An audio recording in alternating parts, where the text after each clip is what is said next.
Okay guys, so this is how the Windone S14 electric bike is packaged, and I must say I'm actually really surprised with how small the box is. Anyway, let's do a little unboxing.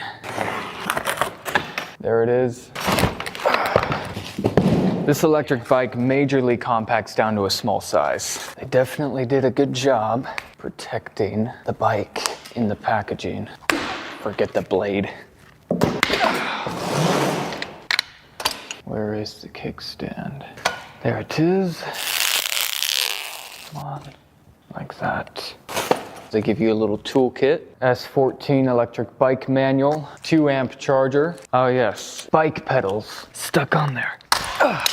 Ouch. It is kind of cold. This is not a heated warehouse.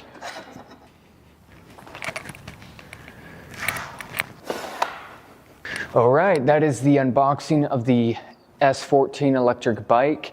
It was actually really easy to assemble. Let's get this thing charging.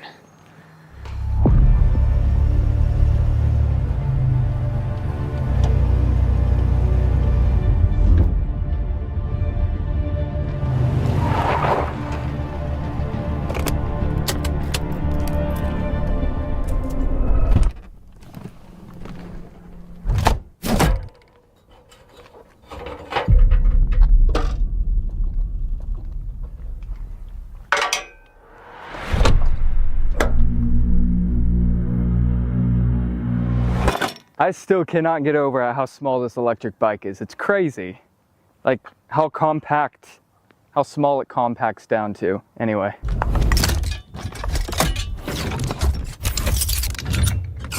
Super fast and easy setup. So we're here at a beautiful park in Ohio, and let's go for a bike ride.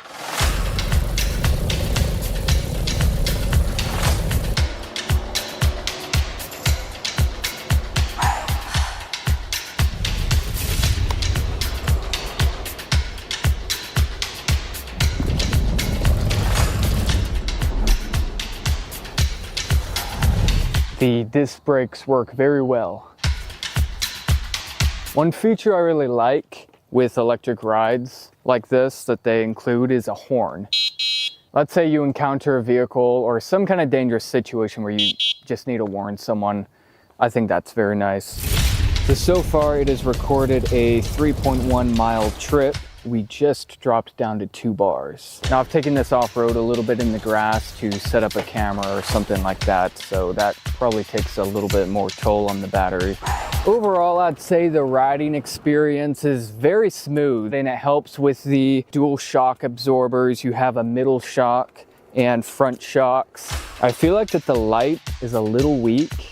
I always like a nice bright light for electric rides. I've gotten it up to 21 miles an hour. I've purchased $300 electric scooters in the past before that do not go as fast. They don't get as much range. I also think it's got really great acceleration, but it's a key start. I don't know if all electric bikes are like that, but I really love key start electric rides, whether it's a scooter or an electric bike. So far, I've got to say I'm very impressed with the electric bike.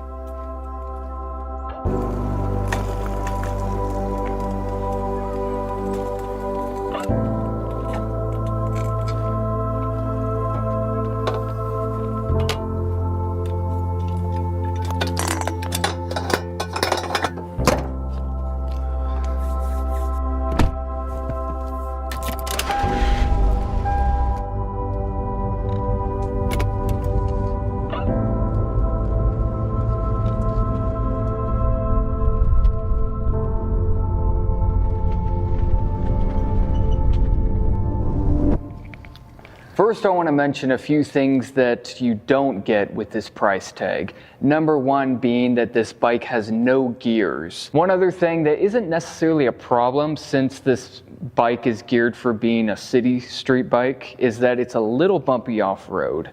So yeah, I just recommend staying on paved roads. Another thing is the light is a little too weak. I think it could be brighter. And the last thing is more of a flaw, a design flaw, I would say, is the charger port is a little awkward getting the charger plug to get in there. But now I'm gonna go ahead and go over some specs with this electric bike. This has a 350 watt motor, which gets you about 28 miles of range. It has a top speed of about 19 miles per hour with just the pure power of the throttle, no pedaling. But when I was out testing it today, I got it up to about 21. This bike has two 14-inch tires, 2.1 inches thick. Comes equipped with front and middle suspension, which actually work very well for a smooth ride. Max payload capacity, it can handle 265 pounds. And the body of this electric bike is all made out of aluminum. Like, I think even the mud guards are made out of metal. One thing I want to mention when you're assembling this electric bike is to make sure all your nuts and bolts are well tightened. Around the seat in particular, when I took it around for its first spin, I noticed that it was adjusting while I was riding it, but I made sure to tighten those real nice. Overall, I think the electric bike is a pretty solid ride. I like it a lot.